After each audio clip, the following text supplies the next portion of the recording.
Estamos de volta com mais um podcast e hoje especial de Natal. E hoje, nesse especial de Natal, eu convido Fernando, meu amigo, para bater esse papo. Eu já começo com uma provocação. Jesus não é Papai Noel. É assim que a gente começa. E ele não dá presente só para os bonzinhos. Será? É assim? Assim que a gente começa? Aliás, se ele for dar para os bonzinhos, não vai dar para ninguém. Provável. Eu quero começar explicando então. Nesse especial de Natal, nós vamos bater um papo sobre nossos sermões de Natal. Quem ainda não sabe, eu sou pastor da Igreja Batista no Jardim Bela Vista. O Fernando lá pastoreia a Igreja Batista da Graça. E ontem, no domingo, nós falamos sobre o Natal nas nossas igrejas. E nós vamos bater um papo aqui um pouco sobre o que nós falamos lá, sobre o Evangelho, sobre Jesus, sobre o Natal. É claro que não dá para cobrir todo o tema, também não vamos entrar em aspectos, vamos pensar assim, aquelas controvérsias que Paulo nos orienta a não entrarmos.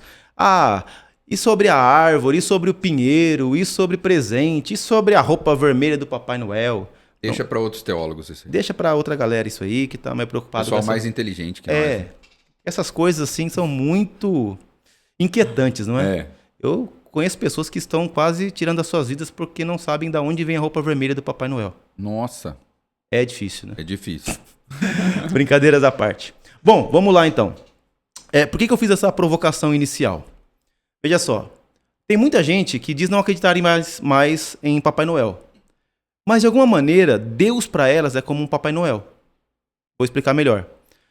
Há quem acredite que... Bom, vamos partir do princípio de como é a crença mais convencional no Papai Noel. É aquele que te observa durante o ano, ele te observa durante o ano, e no final do ano ele vai colocar numa balança as suas ações. Se o que você fez é mais bom do que ruim, então ele te presenteia no final, não é? Então, ao chegar no final do ano, ao balancear as suas ações e somar que você fez mais bem do que mal, ele então te entrega alguns presentes. E para muitas pessoas, Deus é dessa maneira. Para muitas pessoas, Deus é aquele que fica somando as suas ações, avaliando se o que você fez de bom pesa mais na balança do que o que você fez de ruim. Então, havendo feito mais bem do que mal, ele te presenteia com bênçãos, com graça, com presentes, com dádivas, às vezes como prosperidade mesmo, e algumas coisas desse tipo. E para mim, nada é mais contraditório com relação ao Evangelho do que essa percepção de que o mais bonzinho recebe mais presentes de Deus. Infelizmente é assim que é pregado em muitos lugares. Então a gente queria começar partindo dessa provocação. Será que muitas pessoas hoje acham que Jesus é uma espécie de Papai Noel? Com certeza. E essa é a dinâmica do mérito e da produtividade. Quanto mais eu produzo, mais mérito, mais crédito eu tenho. Eu acho que esse é um dos pontos mais difíceis hoje de você purificar a igreja hoje. Essa ideia. A ideia da meritocracia divina. Porque assim, tudo à nossa volta funciona dessa forma. Então na escola, se você é um bom aluno, você estudou, né? Faz parte da dinâmica mundana, vamos pensar. Mundana no sentido do mundo, né? É a forma como a nossa sociedade se organiza, né? Sim. Então, assim, no trabalho, você tem lá o funcionário do mês. Você não tem o pior do mês, você tem o melhor. Sim. Né? Então, é o que mais produziu, o que mais vendeu. Então, assim, se ele produziu mais, ele ganha mais. Só que essa realidade não funciona no reino de Deus. Não é assim. Essa é uma mentalidade humana, terrena, não é uma mentalidade que se encaixa com o evangelho. O evangelho é graça, não é mérito.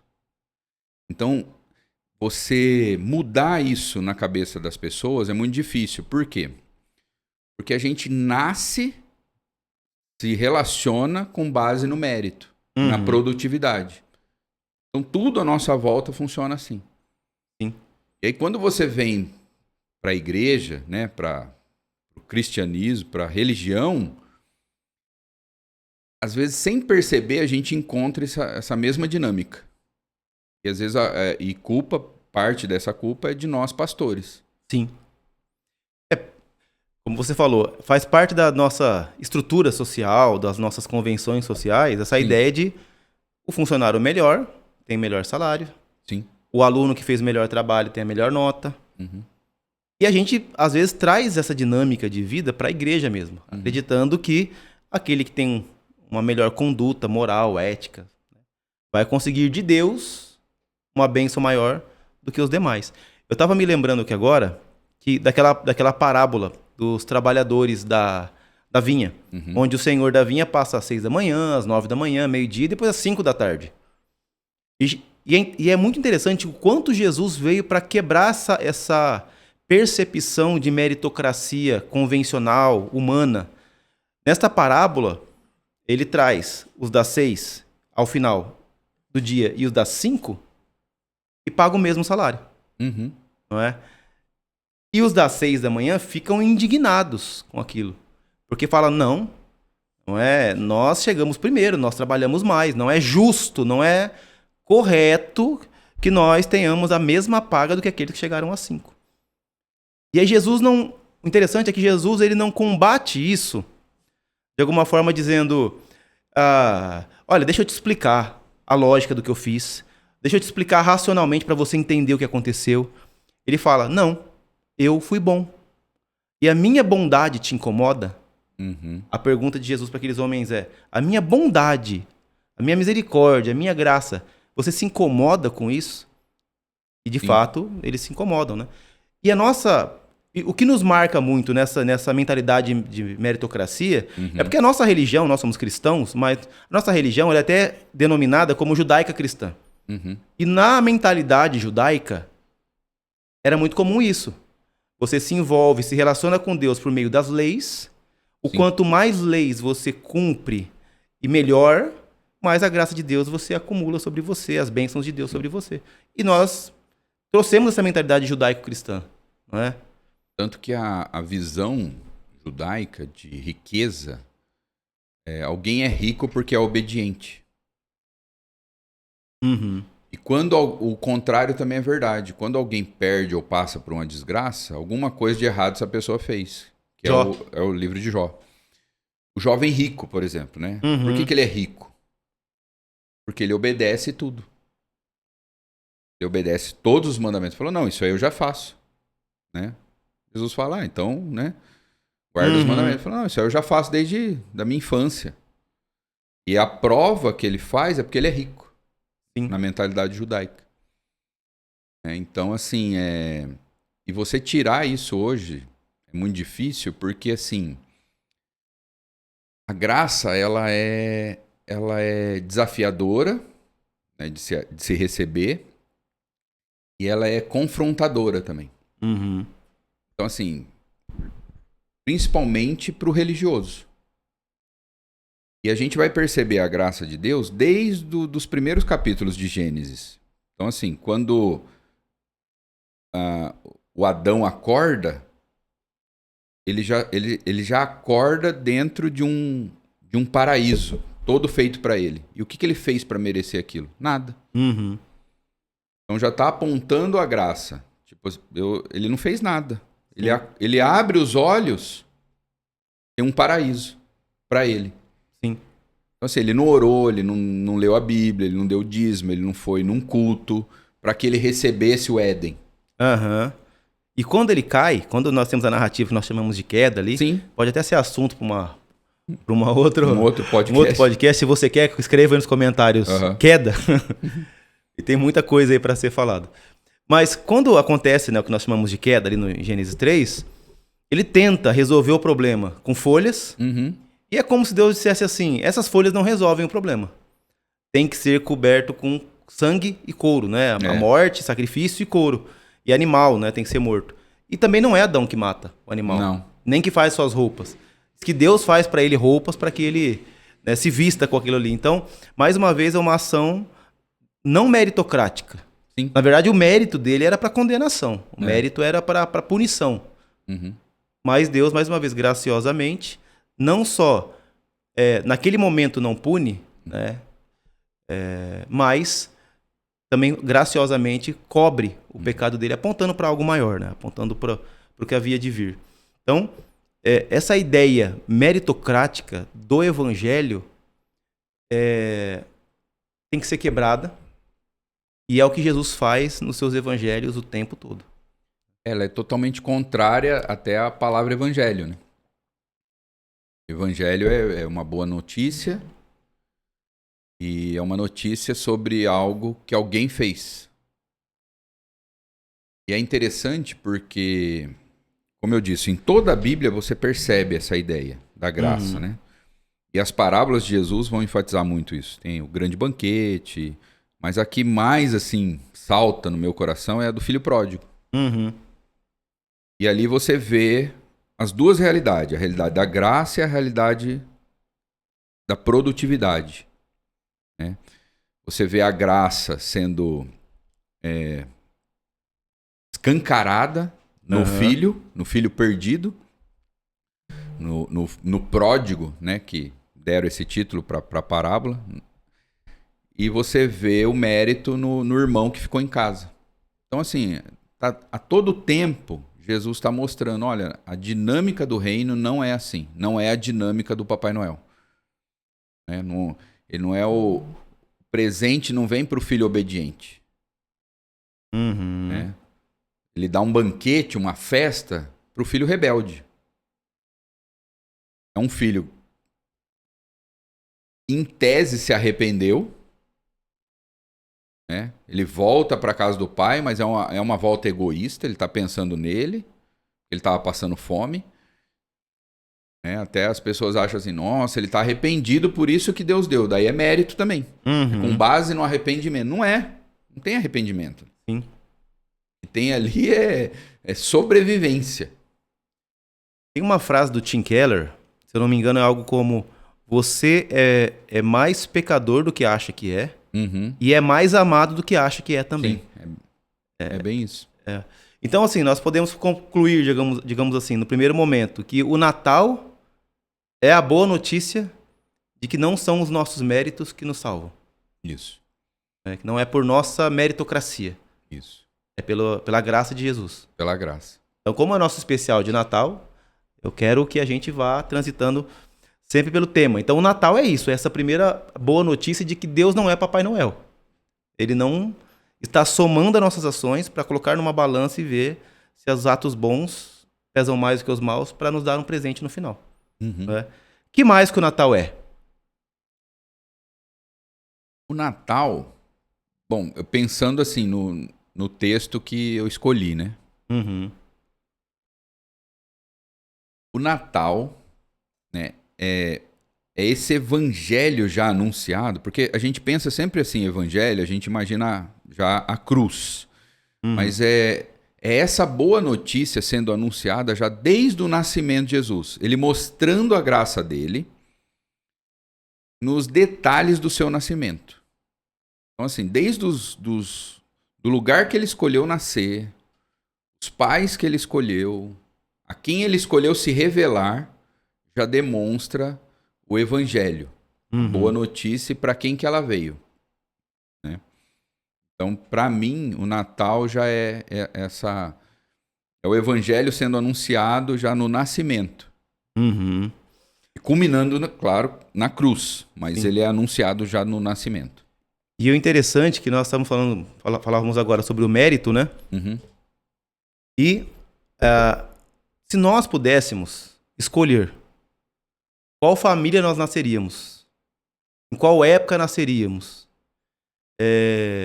em que lugar nasceríamos, com certeza qualquer um de nós iria escolher os melhores lugares, as melhores famílias, as melhores condições. Jesus era o único que poderia escolher. Nenhum de nós poderíamos escolher, né? Podemos escolher onde nascer, família de quem seriam os nossos pais. Nenhum ser humano pôde. A única exceção é Jesus. Ele poderia escolher e pôde, não é?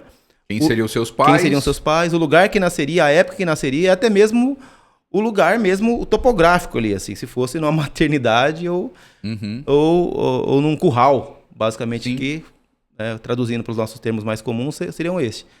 Então, Jesus, ele escolheu nascer em uma vila em um lugar insignificante, como Natanael diz que de Nazaré nada sai, né?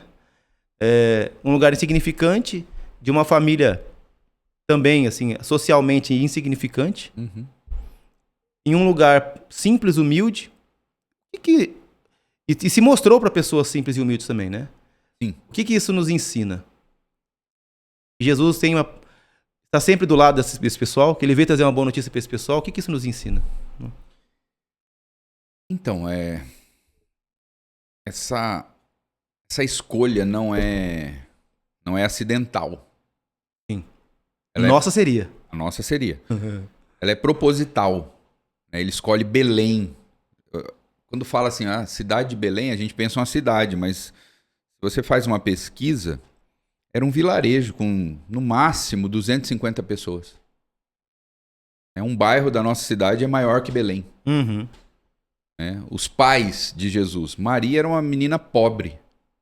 Tanto que quando eles vão fazer o sacrifício no templo, quando nasce uma criança, você tem que fazer uma oferta. Eles fazem a menor oferta que era pro pobre, que é matar uma rolinha.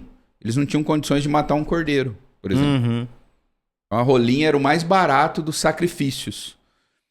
José era um homem pobre. E alguns acreditam até de uma idade meio avançada.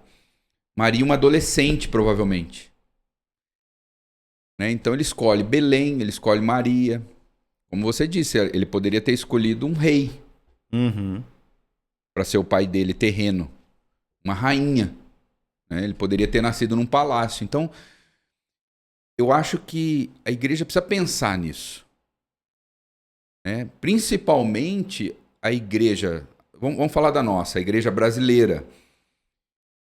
E me parece que ela gosta do poder. Pode ser impressão sua. Pode ser uma impressão minha. E quando eu falo igreja, eu falo como um todo, não, sabe? A igreja brasileira, evangélica. Me parece que ela gosta do glamour, do poder mesmo.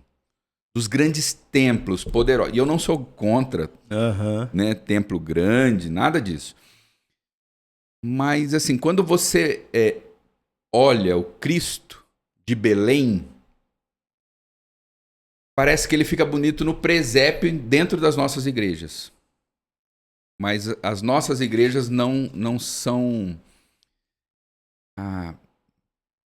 equivalentes a esse Cristo de Belém. Esses dias num corte meu, que foi feito de uma pregação, eu falava que muitos estão procurando Jesus nos palácios, Palácio do Planalto, nos altos cargos militares. E eu falei, possivelmente ele não estaria lá. Se ele viesse hoje, né? Possivelmente ele não estaria no Palácio do Planalto, no alto cargo militar, numa embaixada. Eu falei que provavelmente nós encontraríamos debaixo de algum viaduto, conversando com pessoas, em comunidades carentes. Isso algumas pessoas ficaram até olhando um pouco, como diz o ditado, olhando meio torto, né? Para essa fala minha. Mas a Bíblia deixa clara para nós isso, que havendo escolha, e total escolha de lugar, pessoas e tudo mais, ele escolheu o humilde, o simples, o pobre, não é? Não para dizer que a qualidade desses é superior que os demais. Não é isso. O pobre, o humilde, o simples não tem uma qualidade superior ao demais. Mas a sua percepção de dependência, necessidade de um salvador é muito maior. Sim. Não é? E provocando, então. Hoje, se Jesus fosse nascer no Brasil, na nossa cidade, Bauru, que lugar ele nasceria? Então, onde nós o encontraríamos? No templo mais suntuoso da nossa cidade? Na clínica mais chique da nossa... Não. Então, assim, onde nós encontraríamos Jesus? E por que ele quer ser encontrado ali? Uma outra pergunta, né? Entendeu? Por que ele quer ser encontrado ali? E por que o nascimento dele, uma terceira pergunta, não é uma notícia assim de primeira página também nos jornais. Eu me lembro de um dos filhos do príncipe lá da Inglaterra, Aham. né? A disputa que era para conseguir uma foto dessa criança, Aham. o glamour que foi, o mundo inteiro de olho para ver como que ia ser a primeira foto daquela criança, e todos os jornais do mundo anunciando o nascimento do príncipe, do filho de um príncipe. E Jesus decide se revelar, né, no texto que eu escolhi, né, Lucas capítulo 2, para pastores, né? Pastores que estavam no campo. Aham. Então, os anjos aparecem ali em Lucas capítulo 2 para pastores que estão no campo. E se você vai estudar a questão sociológica desses pastores, era a profissão mais desprezada da época. Então, assim, Jesus não faz o seu anúncio num programa de televisão de final de ano da Rede Globo, por exemplo. Aham. Ele faz no pasto, ele faz no mato, cara. Ele poderia enviar o coral de anjos, por exemplo, no Palácio de Herodes. Exato. Em algum outro palácio, em alguma outra cidade mais abastada, para um povo mais, né, elitizado, vamos dizer assim, não é? Mas ele escolheu se mostrar para pastores, para gente simples. Uhum. E só voltando a dizer, nós não estamos dizendo que há uma qualidade superior Não. nessas pessoas. Simplesmente relatando o que os textos bíblicos nos mostram, né? Que Jesus ele escolheu se mostrar para essas pessoas. Eu acho que a reflexão é pensar o seguinte. Como eu disse, não é acidental, é proposital. Sim. Então, nós não podemos negar esse desejo, a gente tem que tomar cuidado com as palavras, né? Aham. Esse propósito. Essa intenção mesmo, né? Essa intenção. Intenção né? dele. Eu ia falar preferência. Né? Mas dá a impressão, você fazendo uma leitura livre né, que há uma preferência pelo pobre. Uhum. Desde a mãe, do lugar que ele nasce, a cidade, os pastores para quem ele se revela. Né? Essa intenção, eu acho que a igreja tem que olhar. Sim. Ela não pode só fazer o presépio, porque o presépio é bonito. Uhum. Né? A gente faz um presépio. Eu acho lindo o presépio, eu acho didático, pedagógico, desde que a gente reflita sobre a questão social do presépio. Em que condições Jesus nasceu e por quê? Uhum. Como você disse, ele poderia ter escolhido o melhor lugar do mundo para se nascer. Por que ele escolhe a manjedoura? Sim. Por que ele escolhe o ventre de Maria? Tem aquela passagem onde João Batista manda os discípulos dele perguntar. Uhum. Não é? Olha, vai lá, ele está preso, né? E pede para os discípulos perguntarem se Jesus é mesmo o Messias, né? O esperado e tal. Uhum. E aí vão até ele e Jesus fala assim, olha, volta para João e diz para ele o que vocês estão vendo. Que os cegos veem, que os mancos andam, e que aos pobres é anunciado o reino de Deus. Uhum. Então, e pensando que a palavra evangelho ou palavra do reino é assim, a boa notícia, e olha só, fazendo um link com o que a gente falou no início, é a boa notícia de que os seus méritos, as suas qualidades, Uhum. a sua conta bancária, não faz de você alguém salvo, alguém abençoado por Deus. Uhum. Se a boa notícia é esta, basicamente, que alguém fez por você o que você não poderia fazer, a salvação comprada, então, por que há essa ênfase de avise que aos pobres é anunciado o reino de Deus? Porque avise que os pobres estão tendo a notícia de que eles não precisam de méritos de conta bancária, de condições para alcançarem o favor de Deus. Então, avise, João, que aqueles que não têm condição estão recebendo. Aqueles que não têm com o que pagar estão recebendo. Aqueles que não têm méritos suficientes estão alcançando. E vamos pensar se que o judeu acreditava mesmo, né? Que o rico era rico porque era obediente. Então o pobre era pobre porque não cumpria todos os preceitos da lei. E aí Jesus vem mostrando que não é bem assim que funciona. Então vamos pensar em blocos, né? E vamos fechar esse segundo bloco. O primeiro é que o evangelho, então, o Natal quer dizer que não são os meus méritos, as minhas qualidades que me salvam, que me fazem alcançar o favor de Deus.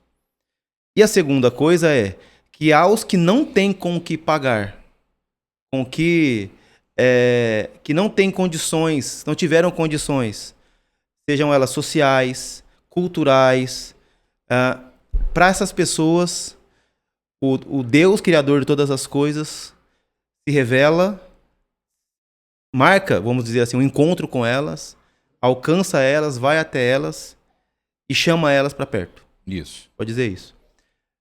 Bom, eu quero dar início a esse terceiro, então, assim, né? Estamos dividindo agora os blocos, né? Eu quero começar com uma terceira provocação, então, essa nossa terceira parte, para caminharmos aqui. Os outros deuses, vamos dizer assim, os deuses dos outros povos, sempre habitaram em lugares inacessíveis. E sempre precisavam ser agradados, de alguma maneira serem convencidos por ofertas, sacrifícios, a darem alguma atenção. Eles estavam longe, e vamos pensar assim, nós perto. Deuses dos outros, né? E de alguma maneira até o Deus dos judeus também fazia isso. Não quero diferenciar um do outro, mas era uma concepção de que Deus habitava o alto sublime trono e que lá ele não se relacionava basicamente com o ser humano. Com exceções de Moisés e algumas outras teofanias. Mas, aí que está o ponto. A boa notícia do evangelho é o que está para mim em João 1,14. Que não é que Deus está inacessível e eu preciso fazer todo o esforço necessário para conseguir a atenção dele. Agora, ele tabernaculou entre nós. O Deus que fez todas as coisas, criou os céus e terra, agora passou a habitar entre nós em humanidade, em carne. João usa a palavra sarx ali, que é carne mesmo, né? Vemos a tua glória, né? A glória dele foi vista em um homem. A glória de Deus vista em um homem. Sim. Como Paulo vai dizer também em Colossenses, né? Nele habitava plenamente toda a divindade. Então é a boa notícia de que ele não é um Deus que está longe, inacessível, mas ele habitou entre nós e tomou parte da nossa humanidade e, consequentemente, das nossas lutas, da nossa fragilidade, das nossas limitações. Ele não é um Deus distante. Não é? Sim. Finalizando essa fala aqui, o que Thomas Halleck fala, meu Deus é um Deus ferido. Como que a humanidade de Jesus comunica com a gente? Então, quando você também vê essa questão do nascimento de Jesus, do Natal, né? O Natal é essa mensagem de um bebê. É outra coisa interessante, né? Jesus ele poderia ter surgido na Terra já adulto. Sim. Quando você pensa na infância de Jesus, no ser, ele um bebê, então mostra também, já é uma mensagem também. Eu acho que assim, para a gente não se perder, né, na nossa linha de raciocínio, é pensar assim, cada detalhe do nascimento de Jesus está comunicando alguma coisa. Sim. Então a gente está indo por esse caminho assim, né? Tentando mostrar isso. Então, os pais que ele escolheu, o lugar, para quem ele se revelou. Agora, a forma como ele se revela, como um bebê, né? Então, é uma coisa assim que eu tenho incentivado muito a igreja a usar da imaginação, A gente lê o texto assim de uma forma muito pobre, né? Muito seca. Então assim, fui lá, encontrou um bebê envolto em panos. Mas pensa, o que um bebê faz? O bebê, ele chora. O bebê, ele é amamentado. Um bebê precisa ser limpo por alguém. Então pensar que o Criador do universo se submeteu a isso, a ser amamentado por uma mulher, né? A ser limpo, ter suas fraldas trocadas. Então, assim, é uma mensagem incrível Sim. de humanidade. Eu acho que se perdeu também no Natal. Sim. Esse é o ponto assim que me tocou também. Quando a gente pensa na humanidade de Deus, é essa humanidade com direito a tudo. Não é? Essa humanidade que fez com que ele... Tem uma música do Estênio Márcio, inclusive, que fala, né? Memórias. Tu já foste em defesa criança, como posso entender, né? Essa ideia de uma criança que chora. Que mama. De uma criança que precisou aprender os primeiros passos. Já pensou, assim, a ideia de que uma mulher ensinou Deus a andar? Os primeiros passos? Deus encarnado? Ensinou ele a falar. Deu comida na boca. Tem uma música linda também, que é aquela... normalmente em inglês é mais bonita, né? Mary Did You Know, né? Maria, tu sabias, né? Que fala... Tem um trecho que fala: você sabia que quando você beijava a face do teu filho, você beijava a face de Deus? Já pensou? Não é? Nessa ideia de... Maria, você, quando beijava seu filho, beijava a face de Deus. Então essa humanidade frágil, essa humanidade limitada, limitada por sua... Ele se autolimitou, não é? Quando a gente lê, por exemplo, Filipenses capítulo 2, né? O esvaziamento. É o esvaziamento. Ele se limitou. Ele não escolheu ter superpoderes enquanto homem.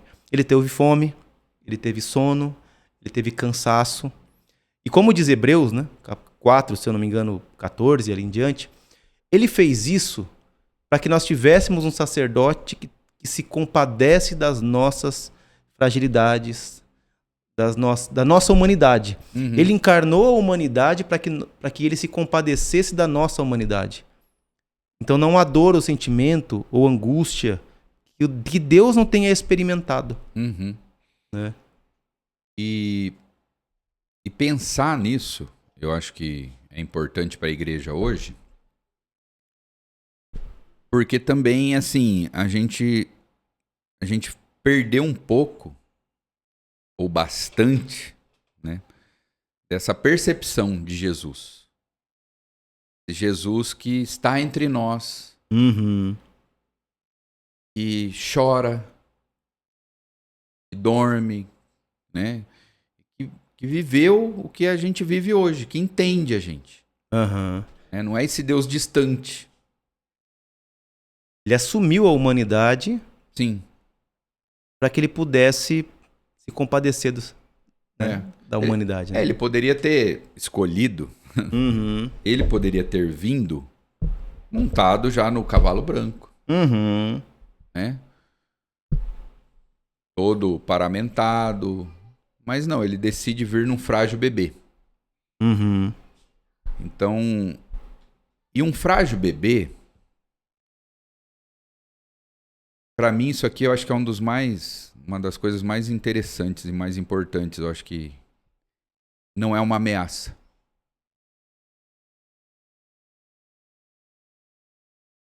Que tipo de Cristo também nós estamos apresentando ao mundo? Um bebê numa manjedoura não ameaça ninguém. Não ameaça ninguém. Só uma pessoa. O Herodes lá, mas por causa do ego dele, que era monstruoso. Ele só ameaça que... Jesus, ele só ameaça aquele que deseja poder. Herodes queria o poder acima de tudo. E ele achava, o Herodes era tão lunático, né, que Jesus queria o trono dele. Jamais.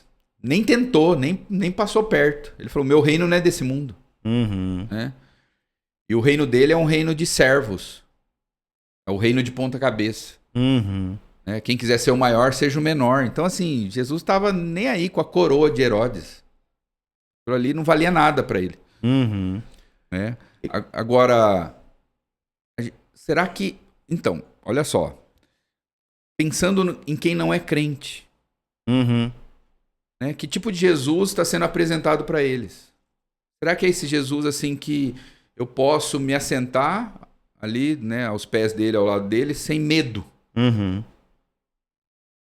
Ou eu preciso sempre estar com medo dele?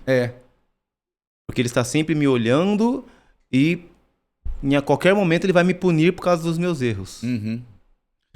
Agora, uma outra coisa assim que me chama atenção, e eu não quero deixar passar, eu vim pensando no caminho a hora que eu estava vindo para cá. A experiência do encontro com Jesus, né? Então, tem várias pessoas que vão ter essa experiência ali na hora do nascimento. A própria Maria, José, depois tem os magos que vêm do Oriente e os pastores que estão nos campos ali em Belém. Mas não é uma experiência acadêmica. É uma experiência que não é dentro da academia. Me parece que para você conhecer Jesus hoje, você tem que ter uma boa biblioteca dos grandes teólogos. E os pastores provavelmente eram até analfabetos. Sim, a grande população, né, da época era. E eles encontram o Cristo, não é dentro do templo.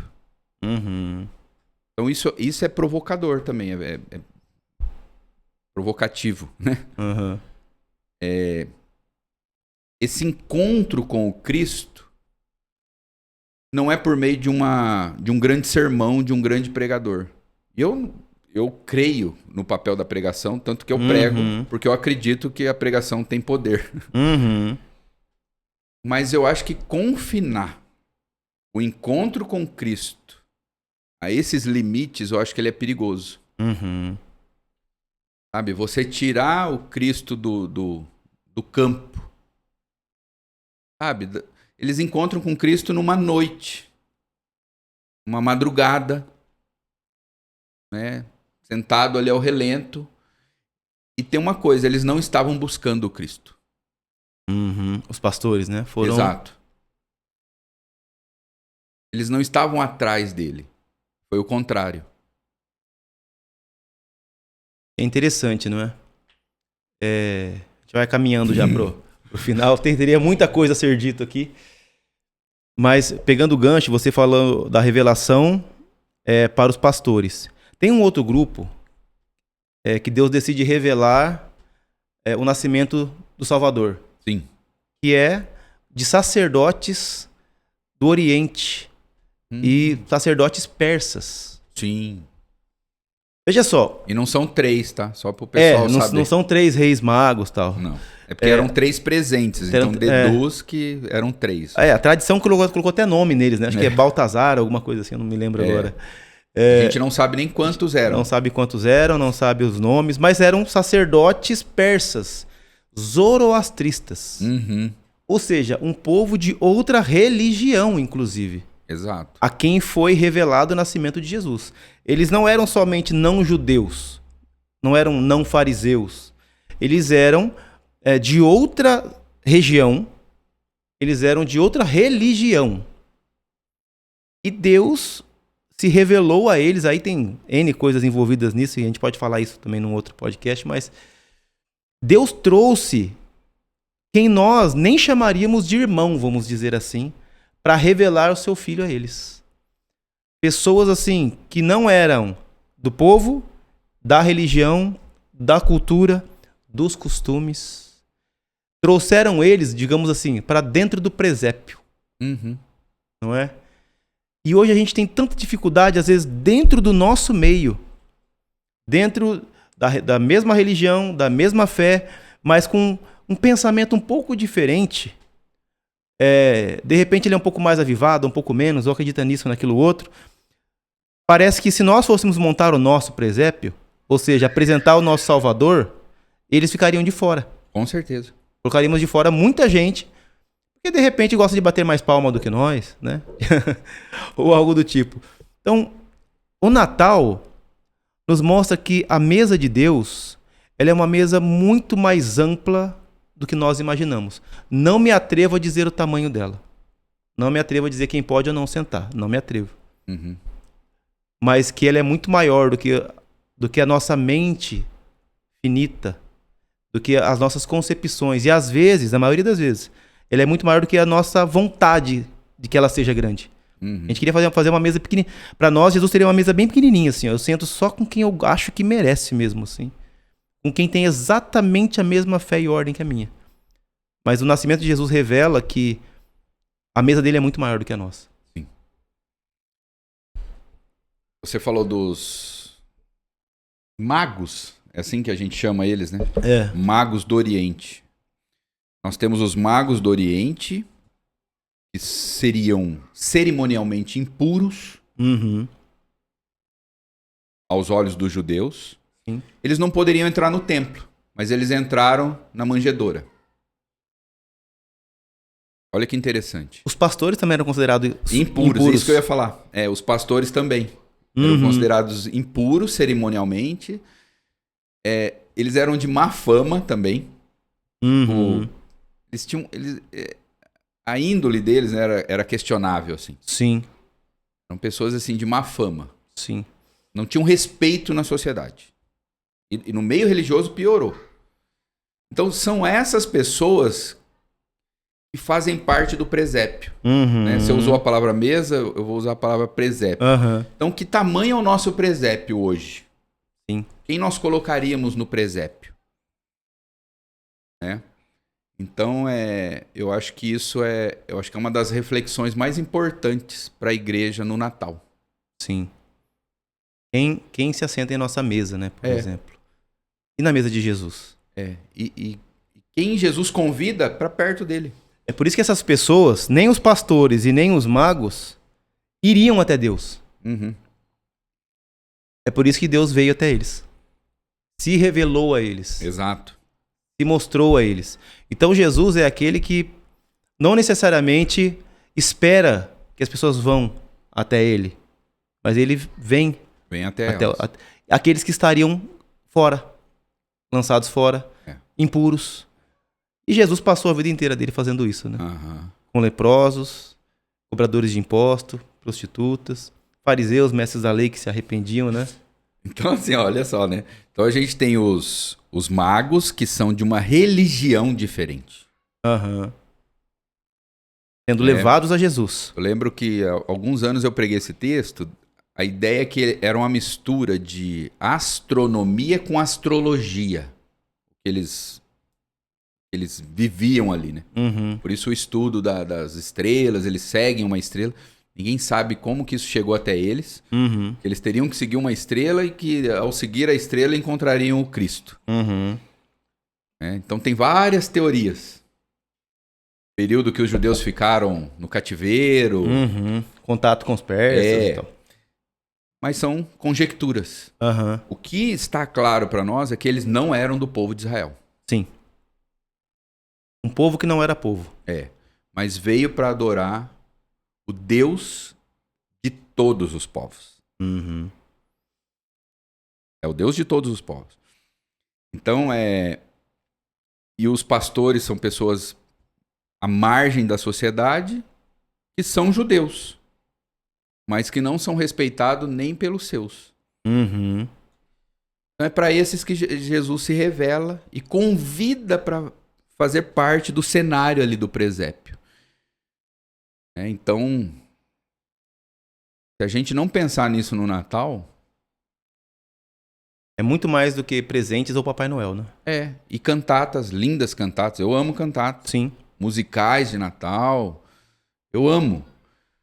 Mas se a gente perder o espírito do Natal, né? Deixa uma mensagem, então, de Natal para quem nos ouve. Uma mensagem de Natal. Baseado nisso que nós falamos, para nós caminhar pro nosso fim. Natal é graça. Num mundo cheio de desgraça. Natal é o aniversariante nos presenteando. É o contrário. Uhum. Normalmente, né, quando alguém faz aniversário, você leva o presente para ele, né? Uhum. Agora, o Natal é o aniversariante, que é o Cristo, ele nos presenteando com ele mesmo. Uhum. E de graça. Né? Não é por mérito. Então, para mim, o Natal é isso. Eu posso também deixar a minha. O Natal nos lembra algumas coisas. E nós não estamos sozinhos. Uhum. Deus, ele veio habitar entre nós. E ele disse que ele não nos deixaria sós, órfãos. Ele enviaria o outro, né, que é um com ele. Uhum. E Deus leva a nossa humanidade a sério. Uhum. Nossas dores, fraquezas, limitações. Ele se fez um de nós. Que a nossa fraqueza e nossa impureza não repele a Deus, mas atrai para que Ele trabalhe em nós. Não é? E que a nossa esperança ela não está perdida. Uhum. Nós temos lugar à mesa, sendo falhos, fracos, limitados. Nós também, se desejarmos com Ele estar, Ele nos aceita em sua mesa. Eu e todos que nos assistem aí têm lugar à mesa de Jesus. Feliz Natal. Feliz Natal. Deus abençoe. Então, até a próxima. Se você quer algum tema específico, coloque nos comentários aí que quem sabe a gente não faça um novo vídeo sobre. Deus abençoe. Até a próxima.